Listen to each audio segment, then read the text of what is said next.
Debulhar o trigo, recolher cada bago do trigo, forjar no trigo milagre do pão e se fartar de pão.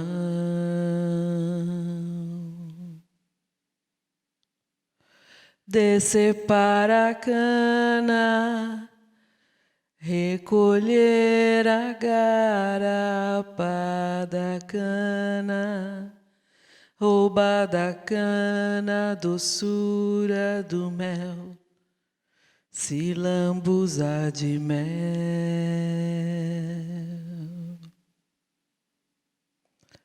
Afagar a terra, conhecer os desejos da terra, cio da terra, propícia estação, e fecundar o chão.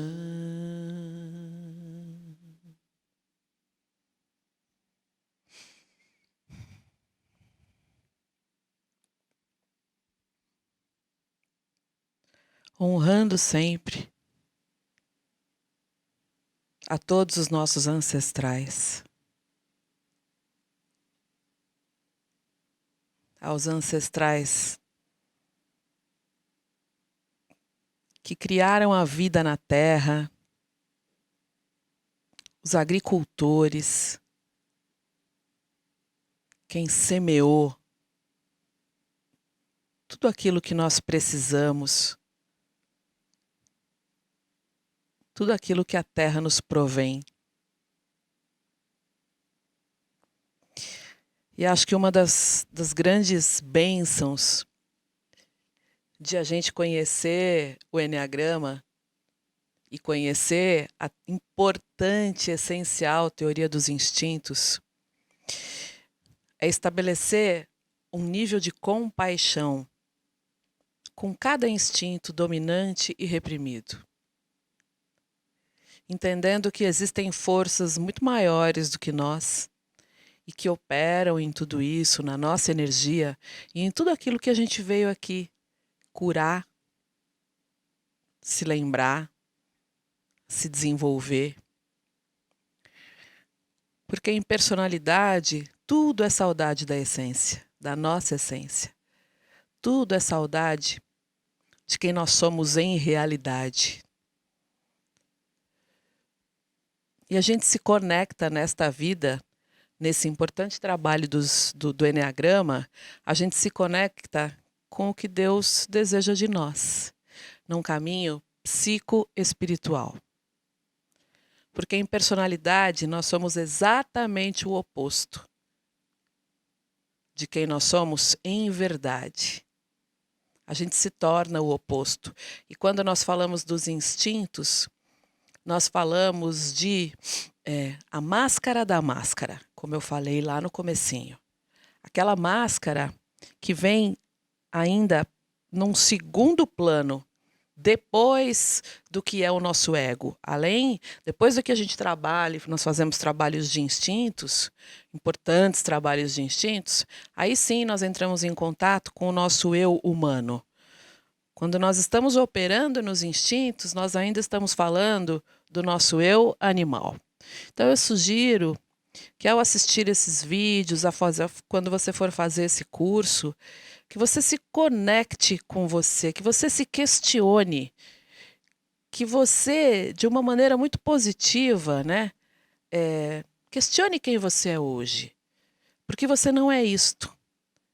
E essa verdade profunda, esse destino que existe em nós, essas revelações, a missão de cada um, tudo acaba se descortinando, né? E quando nós falamos do instinto de autopreservação, a cura que ele traz, do ponto de vista individual, quando você decide como o instinto de autopreservação se curar, é de um manter, um cuidar de todo o planeta.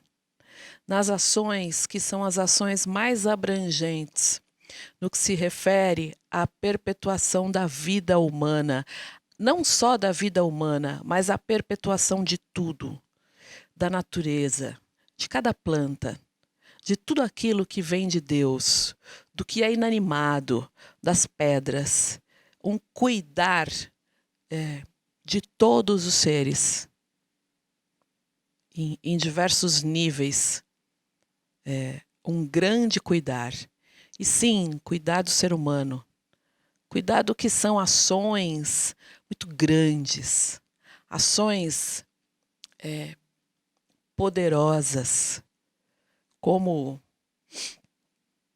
a descoberta da vacina, como o salvar a humanidade e, por consequência, muito coletivamente, né, manter e preservar o planeta. Então, quando a gente fala do instinto de autopreservação, na forma dele mais pura, ele vai nutrir uma importância e uma gratidão relacionada à vida, ao dom da vida, e num nível, né, menos distorcido, ele vai ser muito grato por essa oportunidade de estar aqui vivendo essa jornada. E justamente por isto, ele vai cuidar muito bem da vida dele, do corpo dele, e vai usar de maneira muito respeitosa essa oportunidade de estar aqui. Assim como a gente vê o mundo animal, né? Mesmo as estruturas celulares mais simples, uma autopreservação em equilíbrio, ele vai aprender em gratidão a preservar a própria vida e respeitar as demais, né? O que é, sem dúvida, uma maneira muito básica de se viver. É esperado de todo mundo que eu respeite a mim, que eu preserve a minha vida, que eu agradeça e seja grata a Deus, ao Criador, à força maior, ao grande desconhecido, à fonte que nos governa, ao universo. Aqui não existe nenhuma religião presente, eu me refiro a Deus, e você pode se referir ao grande mistério no xamanismo, a Buda, se você for budista, mas o que mais importa é o estado de gratidão. É uma gratidão e uma postura de muito respeito em relação à minha vida, em relação à vida das outras pessoas.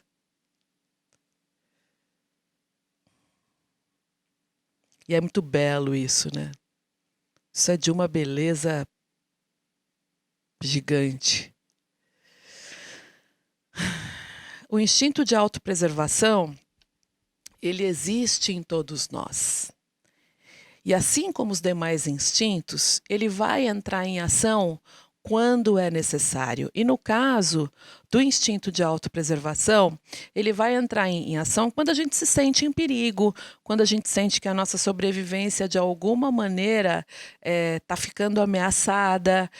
Quando a gente tem, por exemplo, né, a gente está gravando esse curso em fevereiro de 2021, em plena pandemia. E é muito importante que a gente entenda em nós o nosso instinto de autopreservação dominante muito alto, que vai trazer as sombras, e que a gente também entenda o nosso instinto de autopreservação reprimido, aquele que também traz sombras. Lembrando que tudo que é muito não é bom, é muito, é over, e tudo que é pouco também não é bom, na teoria dos instintos. Então, quando ele sente que ele está ameaçado, né, em tempos de crise, crise financeira, quando a gente sente uma falta que muitas vezes é física, né, quando eu me sinto sem energia, né, eu, Yara, digo para vocês da minha experiência, eu tenho um instinto de autopreservação que está ali no meio. E esse instinto ele pega, né? Porque eu percebo que às vezes eu preciso comer, eu percebo quando a minha energia está caindo, fisicamente falando. Eu percebo quando eu preciso descansar. É, inclusive eu percebo hoje, é muito legal isso, né? Hoje a gente está aqui, deixa eu ver que horas são. A gente está quase na hora do almoço e eu percebi de manhã, inclusive, que o meu mental ele estava começando a funcionar de uma maneira que não era saudável. Isso tem a ver também com uma autopercepção de que eu não posso fazer isso porque isso não vai ser bom para mim, eu preciso fazer isto e relaxar dessa maneira porque isto vai ser bom para mim. Então, isso tem a ver não só com condição financeira, mas também com sono, com a fome, quando eu percebo, por exemplo, agora em pandemia, preciso sair com a máscara, né? Eu preciso estar preservada, estar protegida. Quando acontece qualquer coisa na tua vida em que você se sinta ameaçado, desde um trauma, desde um acontecimento rápido, sei lá, um assalto, alguma situação em que você se vê gravemente colocado em risco, até as pequenas coisas também em relação ao teu corpo, tá? E isto traduz muito do que é o instinto de autopreservação. Então, a gente também precisa ver que... Só um minuto, gente.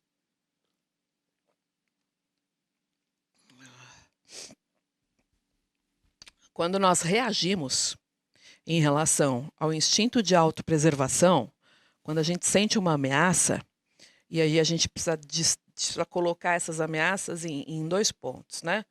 Uma ameaça que é real, que é alguma coisa real, e uma outra que é irreal, que está ligada a uma parte mais imaginária, em que eu possa sentir medo.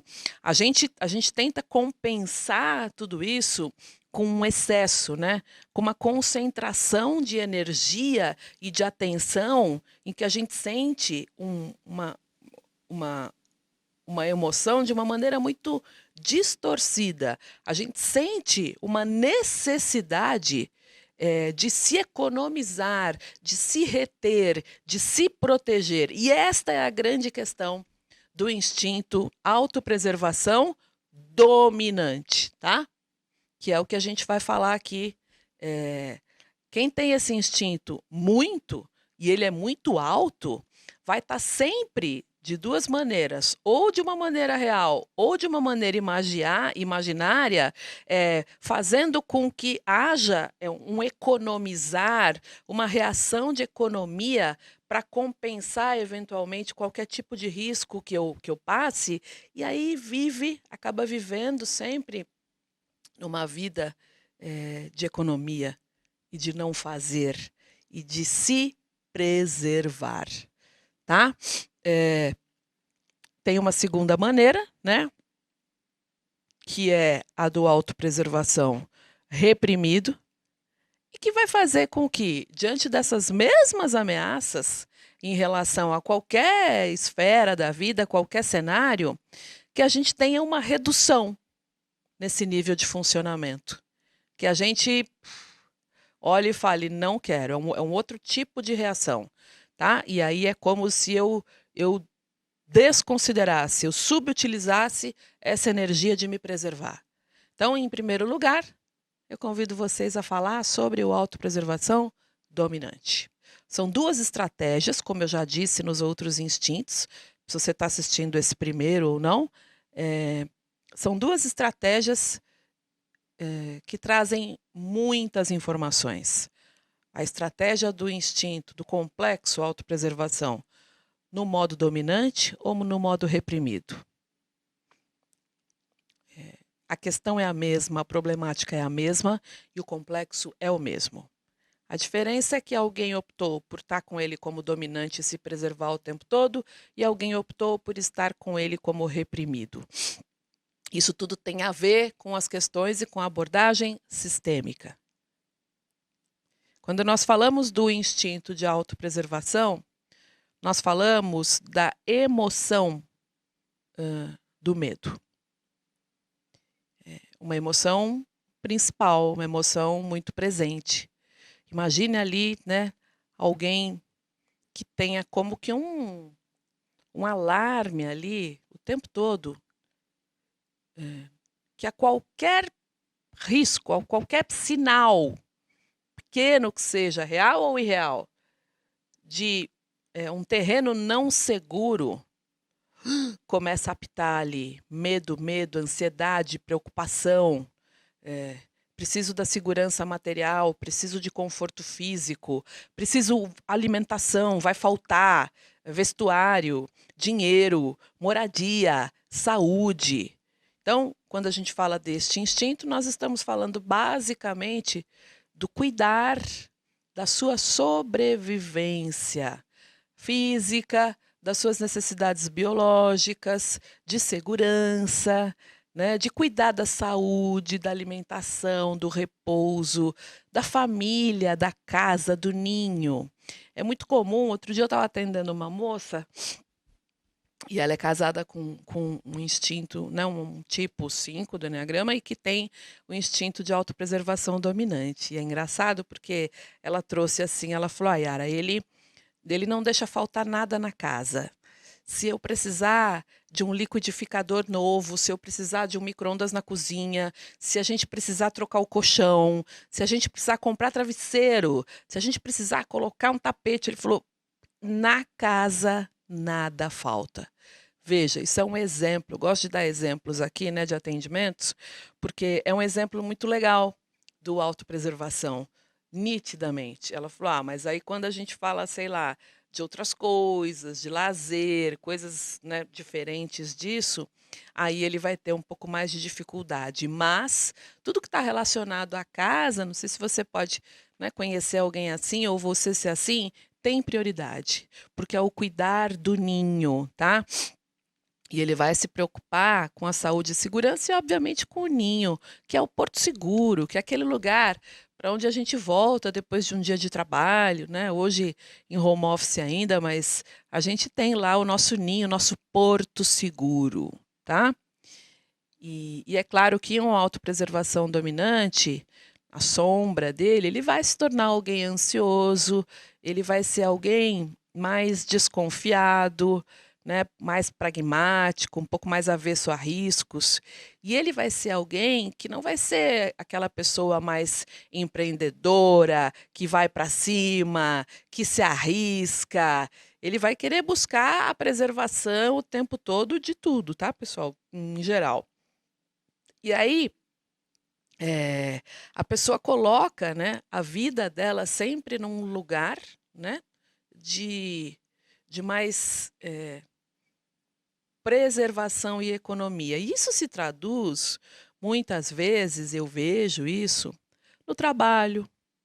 É um tipo que vai ter mais uma discrição, ele vai ser mais discreto. E outra, não exponha um instinto de autopreservação diante das pessoas, ou, sei lá, fazer uma brincadeira. Eles vão ser bem mais discretos, com uma energia mais para dentro. Isso se traduz para a vida, né? Eu tenho uma teoria muito simples, que começou quando eu estava falando do autopreservação reprimido. E aí eu conhecia muitas pessoas, conhecia pessoas do meu círculo de amizades, e que elas não tinham assim muita percepção de que elas tinham, por exemplo, uma autopreservação reprimido. Por quê? Porque a pessoa não se cuida, não se olha, né? O contrário do dominante. E ela não tinha muito essa percepção. E hoje, onde é que eu quero chegar? Por que eu estou botando o reprimido aqui no meio?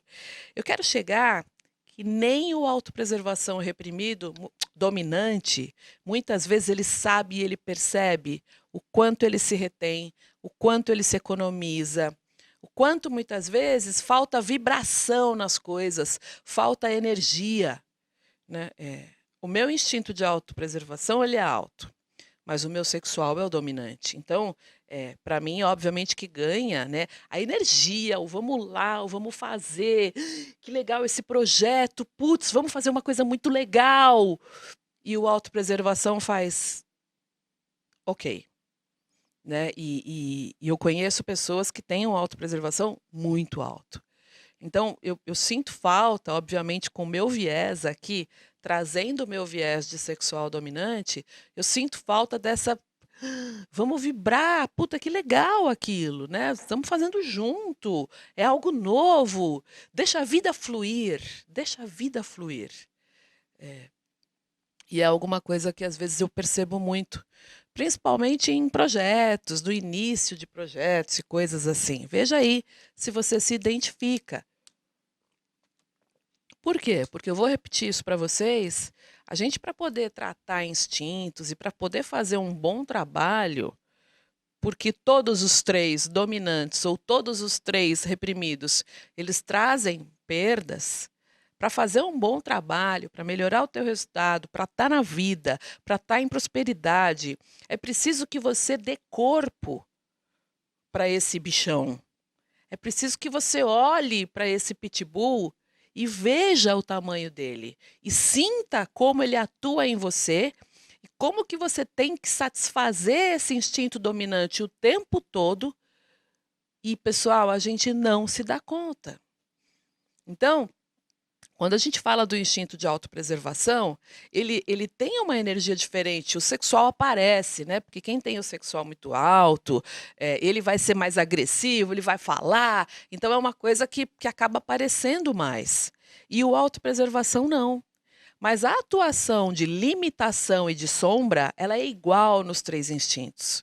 Então é alguém que muitas vezes não consegue a prosperidade, não consegue chegar no lugar em que planejou ou no lugar que teria que ter capacidade para. Por quê? Porque o freio de mão puxa. Porque na hora que tem que ir, dá medo. E ele fala, mas e se der errado? E se? E se? E se? E se? E aí entra na energia do medo, perde grounding, né? Perde chão, entra no medo e acaba não realizando, o que é uma pena.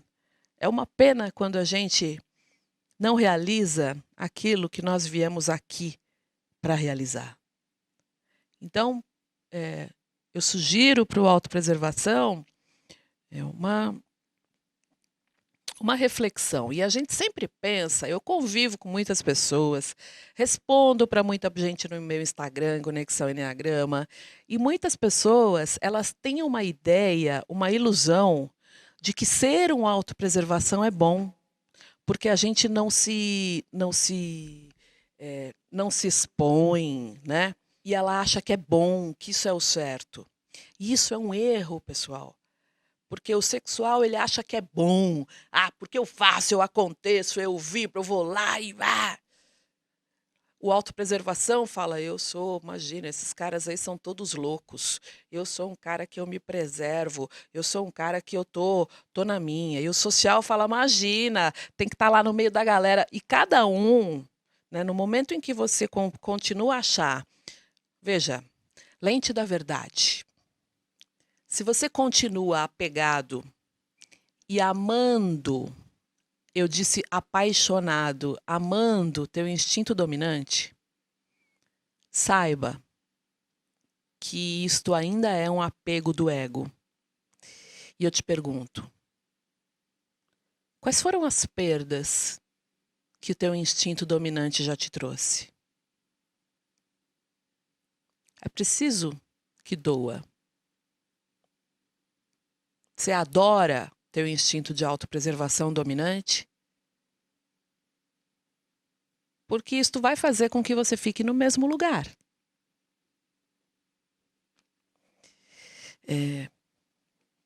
É muito comum, tá, pessoal? Estou insistindo bastante aqui. Que o autopreservação diga, não, Yara, mas é super bom a maneira como eu sou, porque as pessoas se expõem muito. As pessoas, nossa, é impressionante como fazem besteira, como fazem cagada. Se for, vou dar um exemplo, tá? Uma autopreservação dominante com social reprimido, a tendência dele é de achar que o mundo inteiro está errado e ele está certo. Isso é um erro. Isso vai fazer com que você continue neste mesmo lugar, com que você não viva uma vida abundante, uma vida amando ao teu semelhante, uma vida com abertura do coração.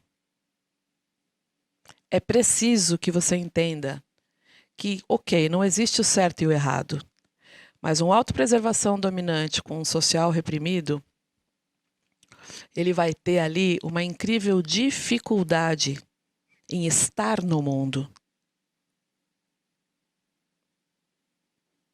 Bora lá, né? Bom, quando nós falamos do instinto de autopreservação, nós falamos, né, do fazer o ninho. A mulher, quando ela fica grávida, é um momento em que o instinto de autopreservação dela, né, na barriga, sobe muito. Porque é aquela coisa, né? Nossa, minha barriga, estou grávida. Cuidar do filho, instinto de proteção, né? O cuidar da mãe, né? Aquela mãe que sente cheiro de perigo, sente perigo da morte. Em outras situações, em outros cenários também, né? Nossa, eu estou ficando sem dinheiro. Será que eu vou ser mandada embora? Será que eu vou perder o emprego? Eu preciso de coisas materiais para ter segurança. Tenho um instinto aí de sobrevivência, tá? E é importante a gente dizer que algumas situações, elas despertam mais determinado instinto, mas a gente não chega a inverter a ordem, tá? Por exemplo, no instinto maternal, se a mãe, ela inverte a ordem, depois que o filho cresce e tudo mais, a gente acaba voltando, tá? Não fica uma coisa assim para o resto da vida, tá? Bom, quando a gente fala do instinto de autopreservação, então a gente está falando dessa sobrevivência física, a gente está falando disso, de cuidar do corpo, e claro que vão ter as situações em que você vai cuidar mais de uma coisa e menos da outra, mas a gente fala assim de se preocupar com saúde, com segurança, em pisar em chão firme, isso é bem importante. Bom, a gente fala em sub-áreas, a gente fala em áreas do autopreservação que você pode estar pensando assim, putz, Ciara, mas eu tenho autopreservação alto, mas eu não tenho tanto essa preocupação com dinheiro, por exemplo. Então, veja, existe uma autopreservação em que vai ter. São pessoas que têm muito cuidado pessoal, sabe aquelas pessoas que fazem dieta, que vão ao médico, que fazem exercícios, fazem academia, cuidam do bem-estar, né? Que é uma segurança, assim, de hábitos de bem-estar, de se cuidar, que preservam a energia delas. Vejo, atendo pessoas que têm muito essa preocupação em relação ao bem-estar, à saúde. Tem um outro tipo de preocupação que é uma coisa mais prática, né? Que é uma maneira de gerenciar o dinheiro, é uma maneira de gerar as economias que são preciso para reserva, é uma coisa mais prática mesmo, do guardar, e é um guardar relacionado à parte financeira. Por quê? Porque a autopreservação, que é a autopreservação dominante, quando falta dinheiro, ele começa a faltar dinheiro, conta no vermelho, cheque especial, ele já vai ter assim, né? Então, em geral, eles têm um conhecimento que é muito prático em relação a fazer essa gestão, tá? Eles vão criar maneiras aí de gerenciar esse dinheiro, tá bom? E vai ter um outro pilar aí do autopreservação, que vai ser aquela coisa do ninho, da vida doméstica, de estar em casa, né? Eu conheço casais autopreservação que, putz, carnaval, final, vamos ficar em casa, vamos maratonar Netflix, né? A gente vai se aninhar, vamos ficar aqui no ninho gostoso, na casa, vamos cuidar da casa, como se a gente estivesse num casulo mesmo. A gente fala que tarefa de autopreservação é sair para a rua. É ir para a rua, é fazer alguma coisa, é ficar menos em casa, tá? E por conta disso, de se deixar, acaba não saindo, tá bom? A gente fala que o autopreservação, quando ele está distorcido, né, no dominante, ele vai ter essa energia para dentro e que não é para fora, né? E uma crença de que se ele gastar energia, por isso que ele nem gasta, vai acabar. E se acabar? Eu vou gastar, eu vou fazer muito. Então, nitidamente, o autopreservação, quando você fica com ele fazendo muito trabalho, ele precisa parar. Ele fala, não vou dar conta, né? Eu preciso. Porque essa energia, veja, ela é contida, ela é mais para dentro, ele vai economizar, ele guarda essa energia. É preciso que sobre, né? Sabe assim, na dúvida, eu preciso me garantir em relação a ela. Então, só que isso é o tempo todo. E a gente precisa entender que essa energia não vai acabar. Isso é uma crença, ela não vai acabar. Câmera da verdade. A tua crença de que a tua energia vai acabar é porque você retém. Ela não vai acabar. Você não vai morrer. Isso é uma lembrança muito antiga que você traz na tua lealdade sistêmica. E no final nós vamos fazer um exercício para você deixar o passado para trás. A tua energia é inesgotável como ser humano. Eu gosto de dizer que nós somos grandes e pequenos ao mesmo tempo. Nós somos grandes na nossa jornada de alma. Na nossa jornada de alma, nada de ruim pode nos acontecer. Nada. Somos espírito. Somos pequenos diante de Deus. Bom, repito muito, muito, muito que o autopreservação precisa deixar, ele precisa dar forma para esta incrível necessidade de se economizar o tempo todo. Isso é um pouco do que eu gostaria de falar do autopreservação dominante. E agora eu quero falar um pouco do autopreservação reprimido, que é o oposto de tudo aquilo que nós falamos. E da mesma forma, para quem é reprimido, precisa entender. E eu acho que existe aí um desafio no trabalho, nas tuas relações, na maneira como você vive, de você ter essa percepção. E eu vou dar alguns exemplos aqui de pessoas que eu atendo, pessoas que eu conheço, e que até hoje elas já sabem que elas têm esse instinto reprimido, mas elas não se dão conta do quanto elas são, por exemplo, distraídas. Né? Então,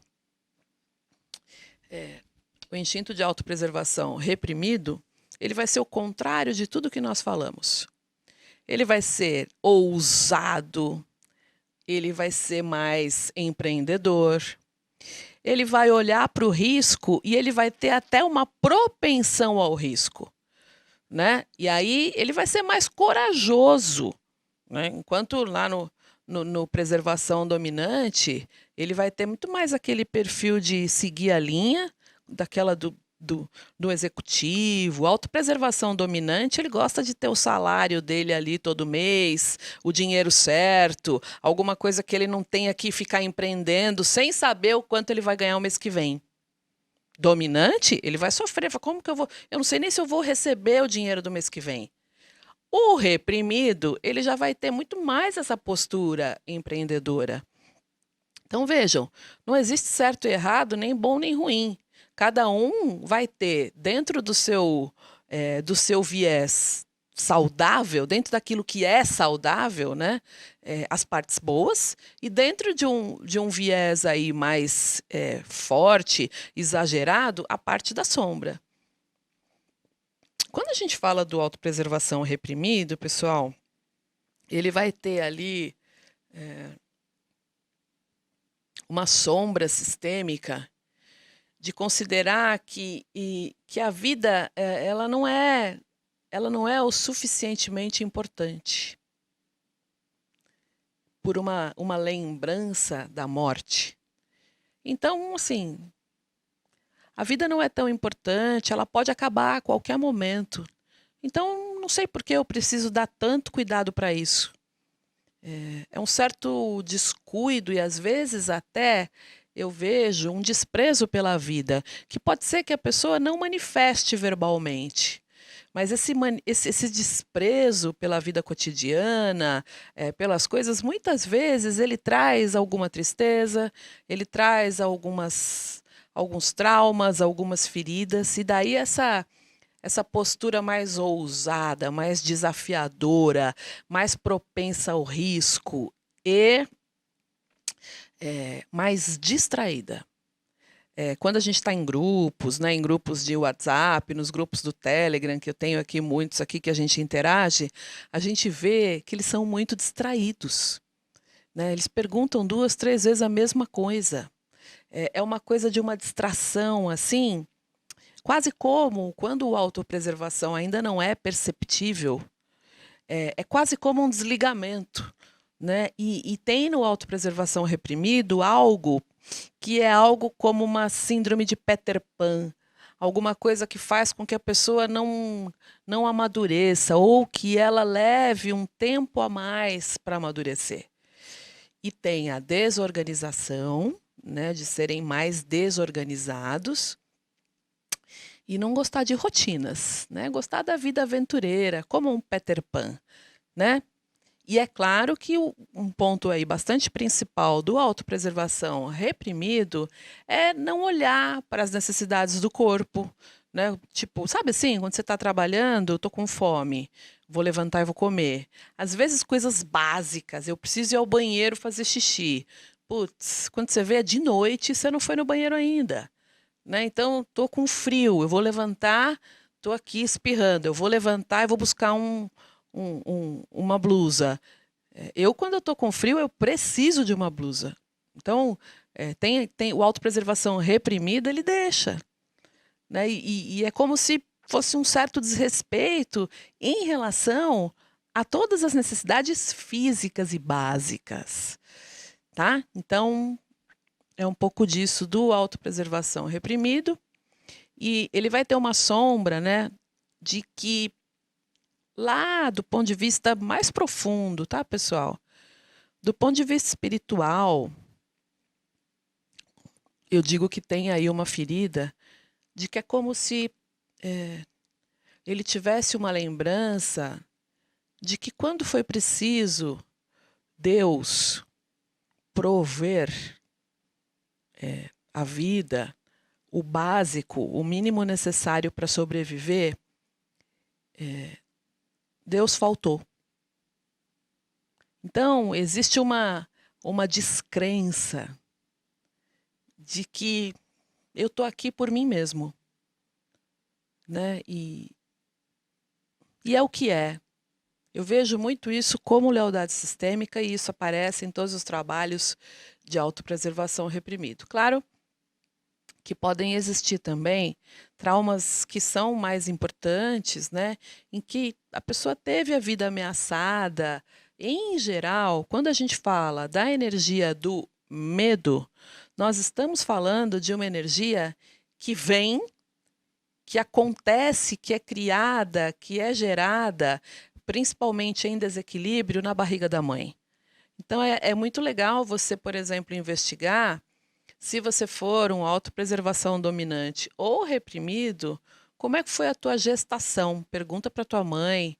Né? Eu sempre digo que é muito legal você trazer as histórias sistêmicas da tua família, principalmente se você tem pai e mãe vivos, porque depois que eles vão embora, putz, fica mais difícil, a gente perde esse histórico. Então, conversa, independentemente do instinto que você tenha, dominante ou reprimido. Conversa com teu pai e tua mãe, veja como foi a tua infância, traz história dos teus avós, é muito importante. Avós maternos, avós paternos, tá? Porque podem ter traumas que foram riscos físicos, de saúde, ou de sobrevivência que foram ali vividos na infância, como eu falei, no período intrauterino. Então, situações antigas de falta de recursos de privação, e aí, obviamente, que entram todas as memórias, né, sistêmicas, ligadas à fome, à morte por guerra, à escassez. Eu atendi um moço e que ele tem uma autopreservação muito alto. E aí a gente trouxe, numa das sessões, a história do avô. Aí ele falou assim, Yara, o meu avô, ele era um cara que teve muito essa questão relacionada a dinheiro, ele roubou o dinheiro de toda a família, e a gente tem essas situações, né? Nossa família, a gente sabe que não é nenhuma família, a família Doriana, a família perfeita. E ele deixou meu pai e minha mãe muito na miséria, meu pai passou muita dificuldade, e aí o meu pai teve muita dificuldade em se reerguer. Até hoje o meu pai sente isso. Falei, Aí a gente fez um exercício com o avô, de inclusão do avô, né? O avô dele era um excluído.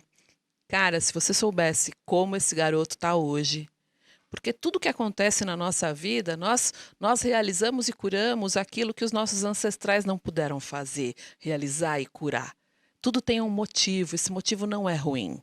Então, é muito legal quando você levanta as histórias da tua família, porque você pode ter lealdade sistêmica a um excluído, e esse excluído a gente só precisa dar lugar para ele, tá?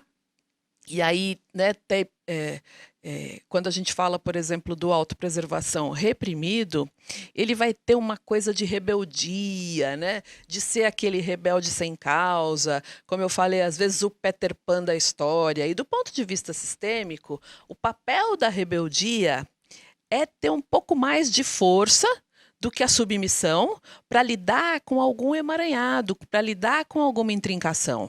Então, tanto na rebeldia quanto na passividade, a gente está lá no passado, a gente está vivendo situações do passado, nós estamos na criança. E na criança, eu posso estar lá revivendo uma situação não resolvida do passado, e quando eu posso estar, por exemplo, como esse garoto que eu falei, que eu atendo, garoto não, né, um homem, um executivo, ele estava ali no papel do avô. Ele estava representando, copiando, leal a alguém grande da infância dele. Ou você está na tua infância, todos nós temos emaranhados, tá? E eu vou repetir isso quantas vezes for preciso. Quando você está na criança, você está lá repetindo padrões da tua infância. Você não está vivendo o aqui e o agora, o estado de presença. E quando você está no adulto, quando você está num lugar que também é passado, você pode estar vivendo... quando você está lá no papel do pai crítico, né, ou do pai protetor, que são dois lugares da análise transacional que não são adulto, você pode estar no papel, você pode estar leal a alguém que foi grande lá na tua infância, tá? E aí você está leal. Faz um exercício sistêmico, isso é muito legal. Bom, bora lá, meu povo. Deixa eu tomar uma água aqui. Toma sua água aí. Quando nós falamos das leis sistêmicas, como é que é o instinto de autopreservação quando nós falamos das forças do amor de Bert Hellinger? Nós falamos da necessidade para que você entre em prosperidade, para que você entre na vida, para que você tenha uma vida que vale a pena viver. Uma vida de sucesso na carreira, de recurso financeiro, uma vida de abundância. E quando a gente fala de abundância, abundância não é só dinheiro, né? Não é só isso.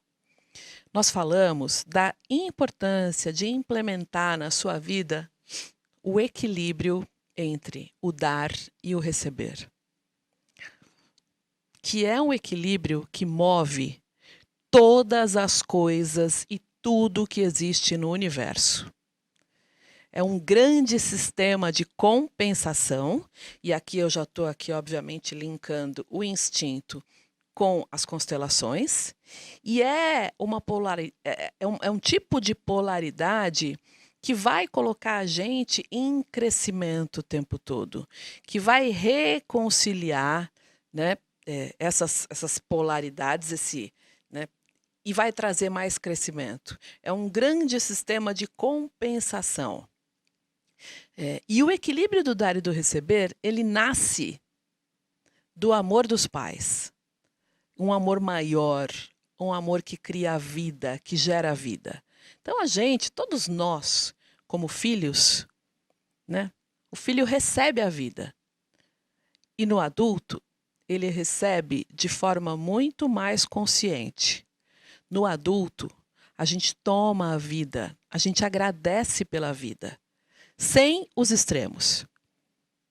É claro que a gente nunca vai poder devolver para os nossos pais a vida que eles deram para a gente, né? E esse impulso, muitas vezes, de compensar essa dívida aos nossos pais, né?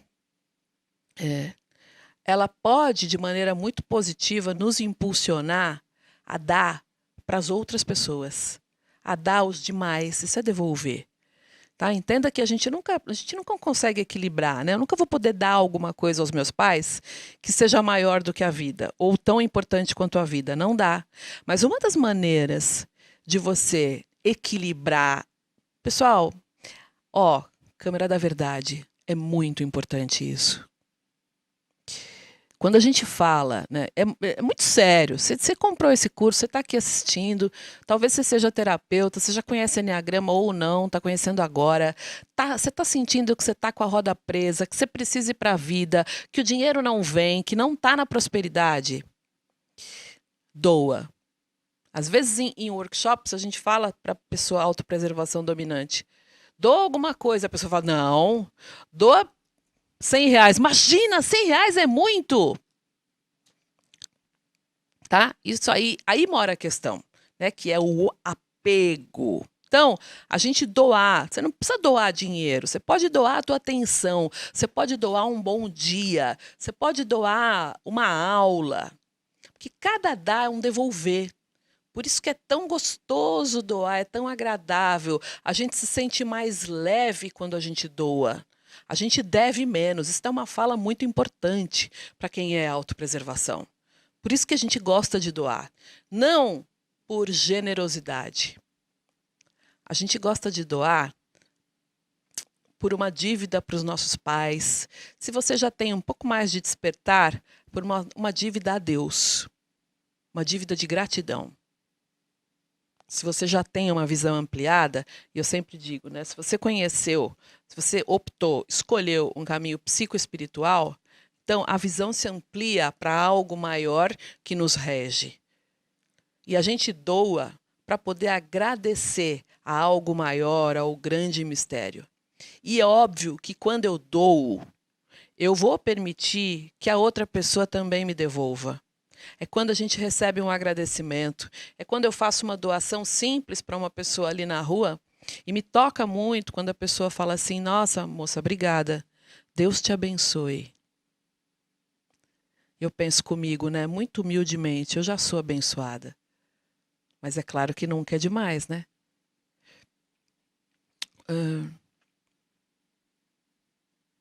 Falando do dar e do receber... a pessoa que dá, né, aquele que dá sem a possibilidade do outro devolver, a gente entende sistemicamente nas constelações que ele não é amoroso, ele é egoísta. O dar, ele sempre vai ter que respeitar a dignidade da outra pessoa. Porque ninguém deve ficar em dívida. Tá? O outro recebe e não fica em dívida. Ele não se sente pequeno, ele não se sente menor. Por isso, daí a importância do equilíbrio do dar e do receber para o autopreservação. E o autopreservação, obviamente, né, por tudo que ele, pela necessidade que ele tem de se preservar, de atender às necessidades dele, ele vai ter uma sombra relacionada ao egoísmo. Ele vai ter uma sombra relacionada a uma individualidade. eu primeiro. E tudo o que existe no excesso não é bom. Tá? Então é muito comum, né, quando a gente está fazendo cursos e tudo mais, o autopreservação, às vezes eu começo a falar, ele fala, e o coffee? Né? Ele precisa, ele tem essa necessidade. E a autopreservação, que é a autopreservação, que já faz trabalho pessoal, ele fala, não, eu tenho a necessidade mesmo, quando eu vejo a comida, eu tenho a necessidade de comer primeiro, eu preciso comer. Às vezes, em trabalho, não marca uma reunião. Eu atendo um advogado de uma grande empresa e ele traz uma fala que é bem impactante, que ele é um autopreservação dominante, e quando ele descobriu isso, foi muito claro para ele. Ele falou, Yara, quando eu sei que alguém me marcou uma reunião, por exemplo, às 7 horas da noite, eu já me irrito às 10 horas da manhã. Porque eu sei que eu vou dormir tarde, porque eu sei que eu não vou ver os meus filhos, eu não vou poder chegar no meu condomínio e fazer o meu exercício físico, e eu sei que amanhã eu vou acordar cansado. Olha como é que funciona a cabeça de um autopreservação dominante. Ele falou, eu já fico irritado o dia inteiro porque eu saí da minha rotina. Um autopreservação dominante gosta da rotina. Um reprimido, não. Então, eu dou exemplos aqui para você perceber como funciona. Ele falou, olha, é muito importante o que você está me dizendo, porque eu tenho reuniões fora de horário várias vezes ao dia, várias vezes na semana. Eu tenho que fazer falas, eu tenho que falar, eu tenho que ir representar o escritório em palestras e tudo mais, e eu tenho preguiça. Por quê? Porque vai demandar muita energia. E ele acha que vai ficar sem energia. Se alguma coisa sai da rotina e ele vai ter lá uma reunião às 7 da noite, ele já se irrita. A autopreservação precisa comer no horário, gente. A gente pode estar morrendo. Ele fala, estou com fome, quando é muito alto. Ele fala, eu preciso comer. É assim que funciona. Tá? Então, a gente pode parar e pensar o quanto você precisa alimentar essa necessidade de... primeiro, de estar em segurança o tempo todo. Segundo, de não sair da regra, de não sair do prumo, porque não vai morrer, não vai te faltar, tá? Quando a gente fala do instinto de autopreservação, a gente fala de questões relacionadas à mãe.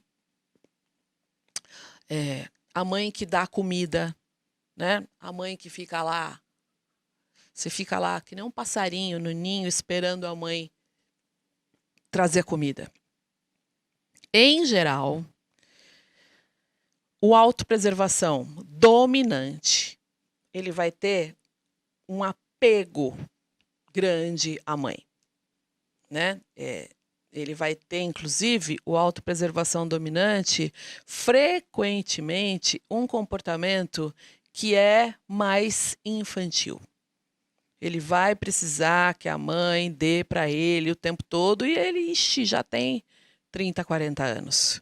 Tá? Então, a gente fala que o dominante vai ter um apego maior à mãe. E o autopreservação reprimido é muito comum, atendo muitas pessoas que têm um distanciamento da mãe. E, às vezes, tem questões, né, relacionadas ao passado.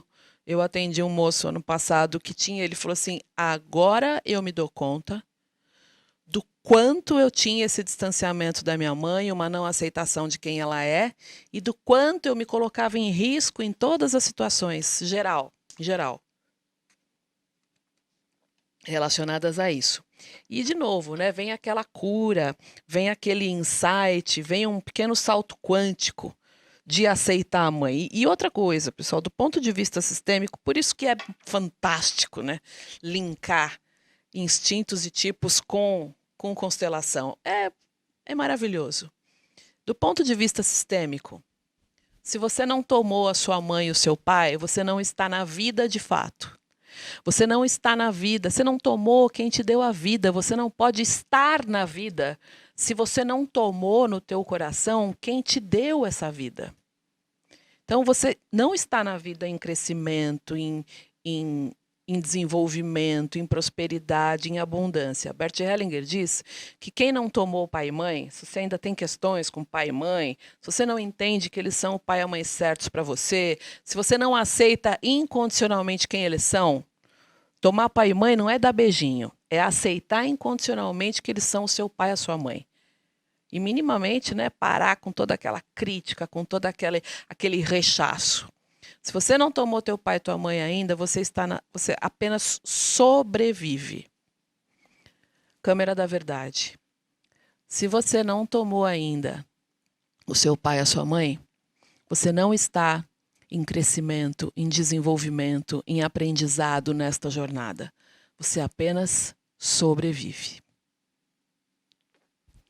E aí a gente falar de pai e mãe, né? Estamos falando aqui em cada instinto, faz toda a diferença. Porque se eu consigo aceitar a minha mãe exatamente como ela é, o passado se cura. E se cura quando eu tomo a minha avó, ela consegue tomar a bisavó, ou seja, né, a gente aceitar incondicionalmente a nossa mãe, entender que ela não é perfeita, que ela é um ser humano, que ela está em jornada como qualquer outra pessoa, traz um nível de cura que é muito mais profundo do que aquilo que você pode sequer imaginar, tá? E é óbvio que a gente está falando da cura da mãe e da cura do medo. Do ponto de vista da psicologia, vou repetir o que eu já falei. O medo, ele está ligado diretamente ao período intrauterino. Ele está ligado à barriga da mãe. E aí a gente curando essa relação com a mãe, a gente vai curar o nosso medo. Se você tem medo, né? Se você tem ansiedade, se você, né, eu estava conversando hoje de manhã, ainda atendendo uma pessoa, e ele falou assim: ah, Yara, eu não preciso desse emprego novo, se bem que a empresa que eu mais quero trabalhar na vida é essa empresa. Eu não preciso desse emprego novo. Como assim? Não, pode ser daqui a uns 2 anos, não tem problema. Gente, né? Como assim? É o medo. Você tem ideia do que é o medo que está te travando? E aí a gente foi conversando, obviamente, foi conversando daqui e dali, e aí ele trouxe essa questão do medo e tudo mais, tá? Então, é preciso que a gente tenha a noção do medo. Que a gente tenha a percepção. E isso, pessoal, câmera da verdade. De novo, é muito profundo o que eu estou te falando. É mais profundo do que você imagina. Você tem ideia do quanto o medo já te prejudicou, te travou, te impediu de realizar até hoje?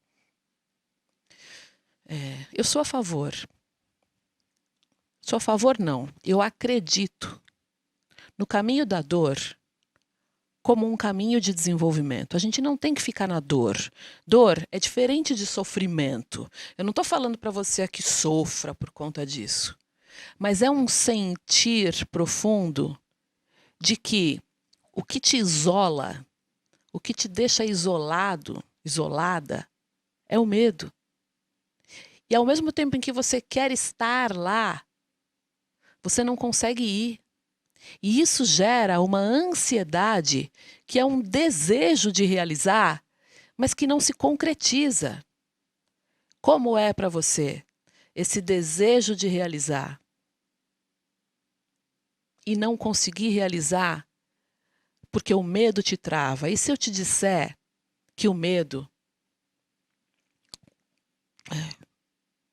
existe só na tua cabeça? Que existem grandes crenças de que você ainda é uma criança e de que o mundo pode te machucar. No estado adulto, no estado do aqui e do agora, num estado em que todas as nossas emoções, elas estão em equilíbrio, eu estou sentindo as emoções do presente e não do passado,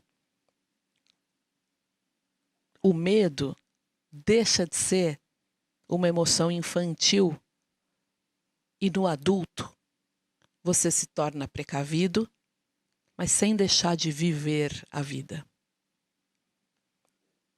Sinta essa dor do quanto o medo, concretamente, já te impediu de realizar coisas que você era completamente possível, que eram possíveis para você, ou que você realizou, mas o sofrimento foi muito grande.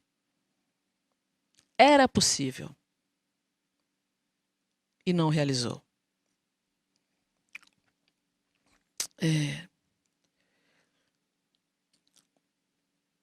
Vou pedir agora, né? Acho que é o momento de a gente fazer uma atividade, de fazer uma meditação. Respire fundo, tome a sua água.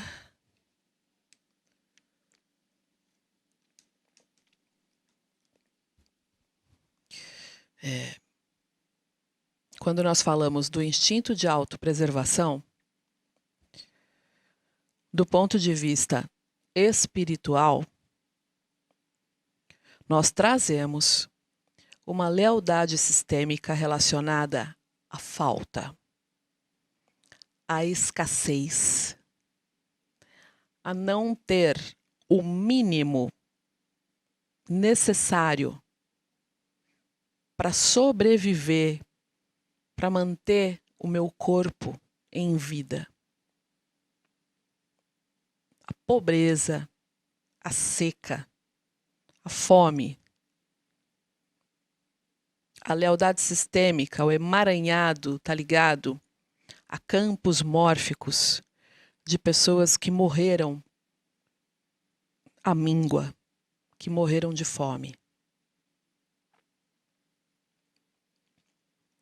Nesses tempos de pandemia, muitas pessoas têm sofrido muito com isso. O instinto de autopreservação dominante, com muito medo, medo da escassez, o registro da escassez está ali. O medo da falta.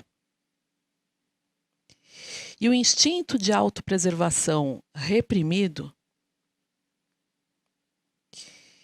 que igualmente tem o mesmo registro e a mesma lealdade, vai para a festa, coloca a vida em risco, vai para as festas clandestinas, como se a vida não importasse. Como se Deus, esse Deus que provém a tudo e a todos, não tenha lembrado dele e olhado para ele quando ele mais precisou. Isso é uma lembrança sistêmica. E aqui eu falo para vocês de dores muito profundas. E que a pandemia, sem sombra de dúvida, é mais do que nunca, é momento de falar de instintos. Porque às vezes a gente tem raiva, né, daquela pessoa que está lá fazendo a festa clandestina, fazendo festa no final do ano, pulando o carnaval quando não pode. E ali existe uma ferida muito grande. Uma ferida ligada à morte. A não valorizar a própria vida.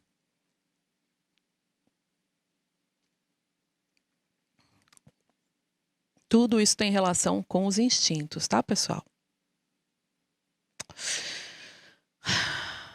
Vamos respirar profundamente. Profundamente.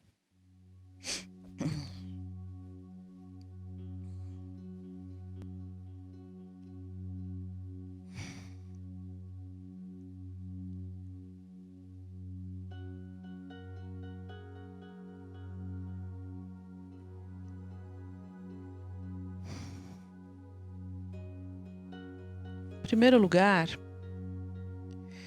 pedir para você fazer algumas respirações conscientes, para que a gente esteja aqui e no agora.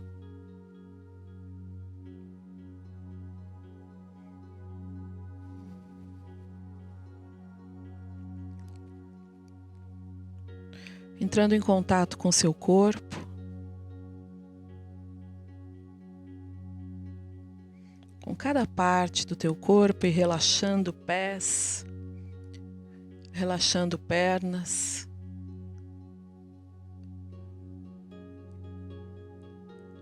relaxando os ombros, eliminando qualquer ponto de tensão.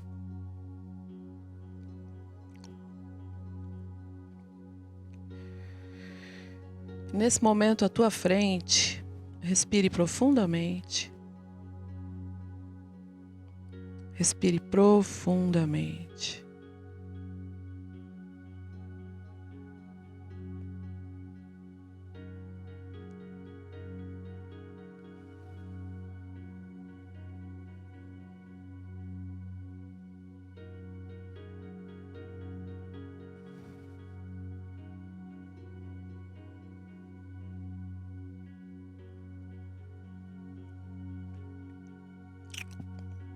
Eu sugiro que você à tua frente veja o mar.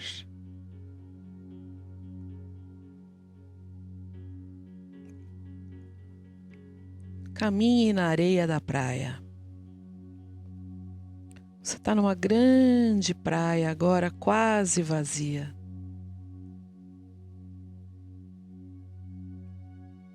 Sente uma brisa no teu corpo. Você está com os pés descalços.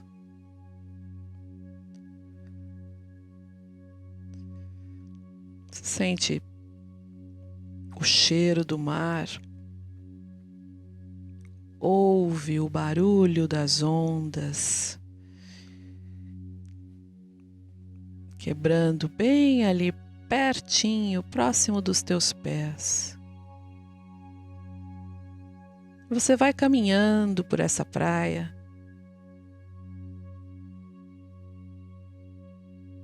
É um final de tarde. Tem alguns pássaros que passam ali no alto.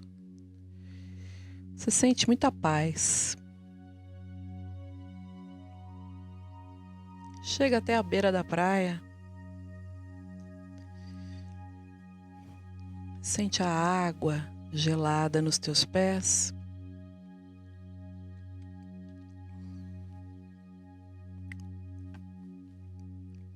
E de repente você é alguém mais jovem, uma criança. Você deixa o teu lado criança, a tua criança chegar até você.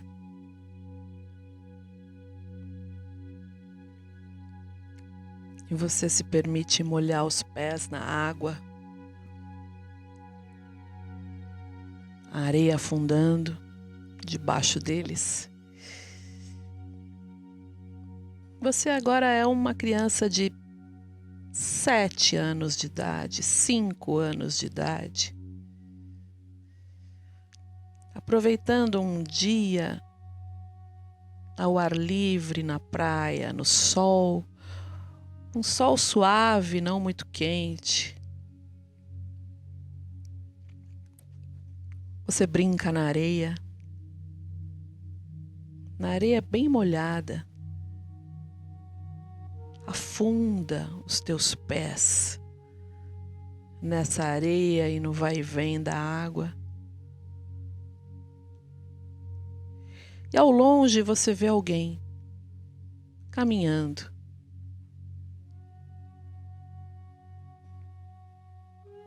Você vê alguém que se aproxima. E você olha e sente que talvez você conheça aquela pessoa. E essa pessoa vem caminhando lentamente na tua direção. Instintivamente você vai até ela.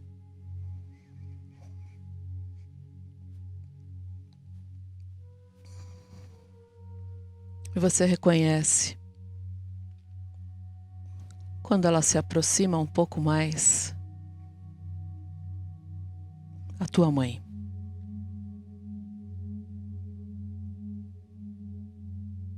E ela vem daquele jeito dela de andar. E mesmo que você não conheça a tua mãe, ela é a tua mãe biológica.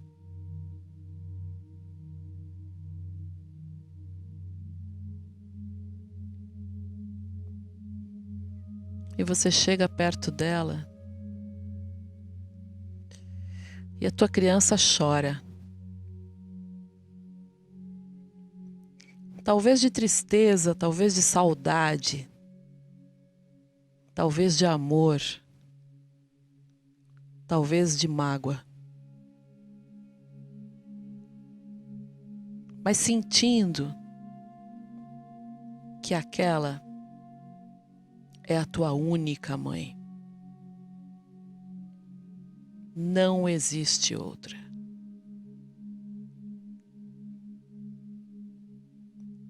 E com todos esses sentimentos, vocês trocam um lindo abraço.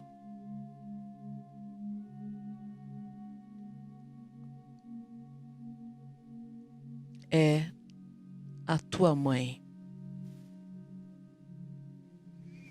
A mãe perfeita para você.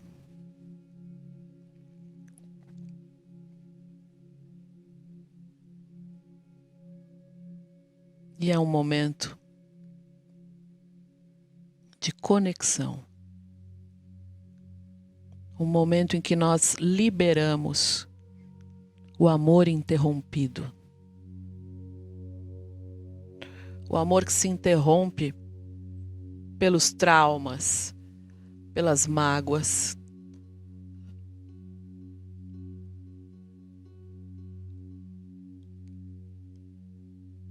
Aquele caminho que nós fechamos e que nós decidimos não mais trilhar, mas que continua ali disponível para você.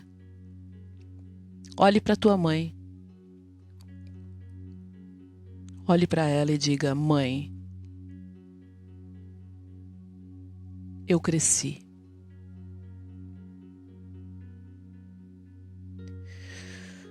Você me deu a vida. E isso é o mais importante.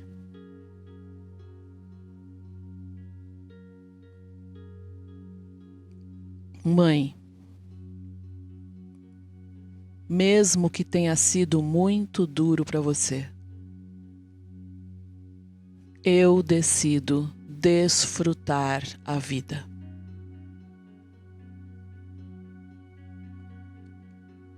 Eu escolho o presente. O único presente. O passado ficou para trás.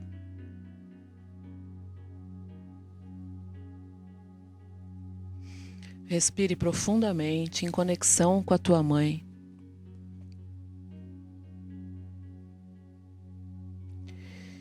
E diga para ela: eu me alegro em pertencer a esta família.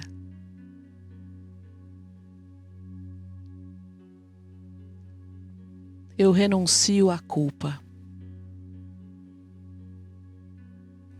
Qualquer culpa.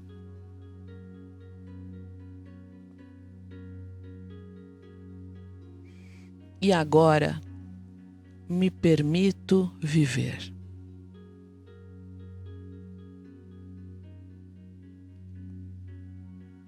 Eu sou a filha viva de...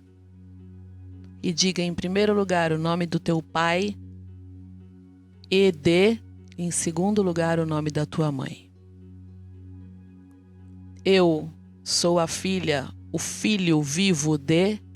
O nome do teu pai e o nome da tua mãe.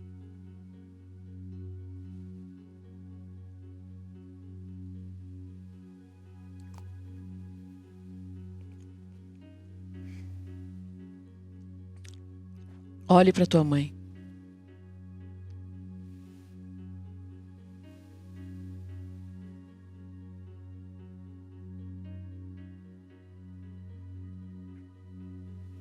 E diga: eu já cresci. Eu me dou a permissão de ser independente de você, mamãe.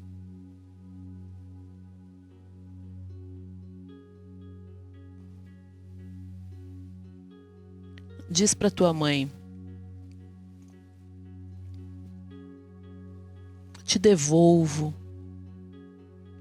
o seu sentimento de culpa. E olhando um pouco atrás da tua mãe, veja a tua avó. Não importa se você a conheceu ou não. Diga para sua mãe e para sua avó: vocês por vocês e eu por mim. Eu já posso sozinha.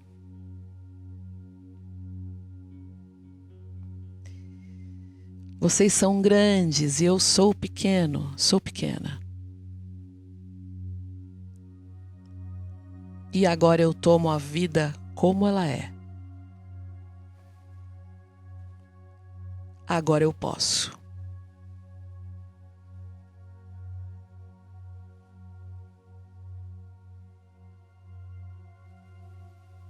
Eu escolho a vida.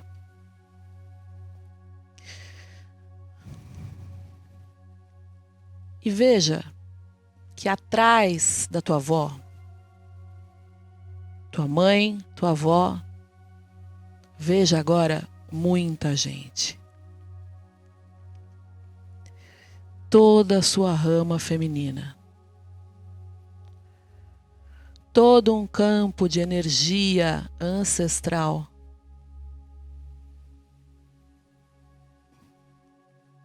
Que a gente só consegue olhar e sentir amor e gratidão.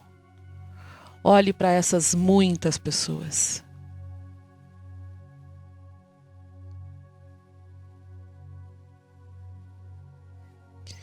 E diga para todos eles: mesmo que tenha sido muito duro para vocês, eu decido desfrutar a vida. Eu escolho o presente. E vejo todas essas vítimas com amor. Eu vejo com amor.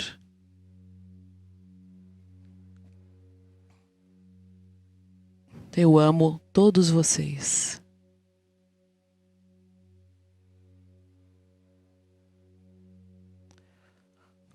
Tudo foi necessário. Tudo já terminou.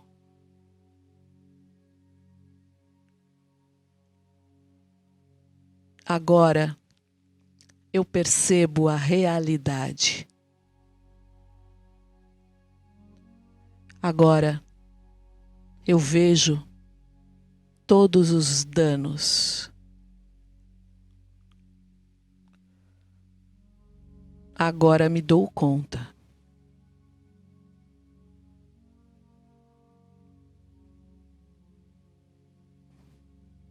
Eu sou uma de vocês.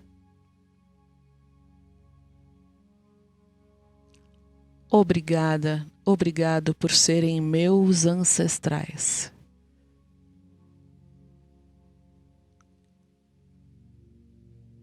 E agora eu elejo viver a minha própria vida.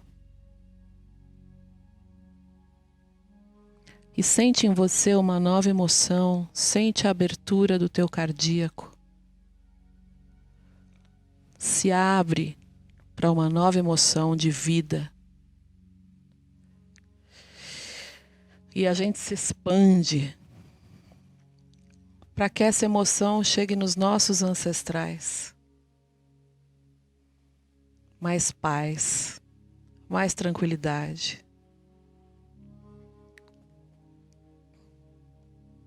No adulto, deixando o passado no passado. Deixando para trás cada momento que acaba de terminar.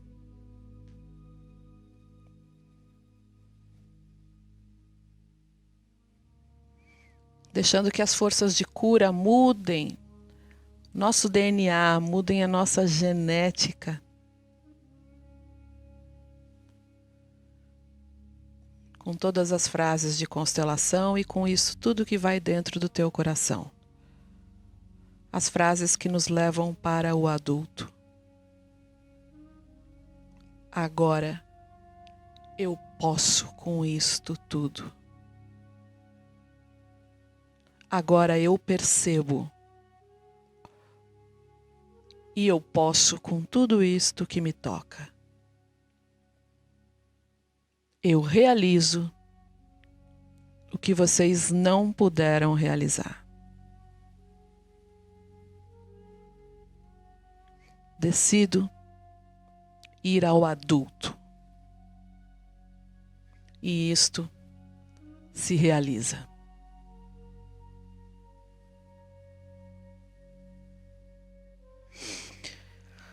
Em especial ao instinto de autopreservação, nós honramos a pandemia por mostrar para nós o que nós temos oculto e que temos que desenvolver. Uma pandemia busca uma limpeza, uma cura. E ela vai nos incomodar até que a gente chegue ao adulto. Ela vai nos mover, assim como tudo o que está no nosso entorno, nos movendo o tempo todo, nos mantendo num caminho que vai nos levar para a nossa essência.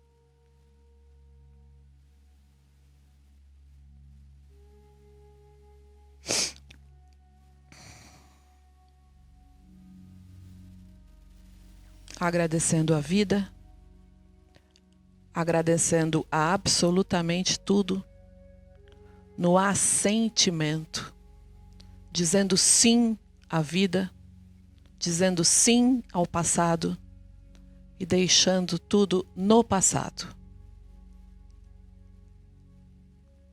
Trazendo o equilíbrio,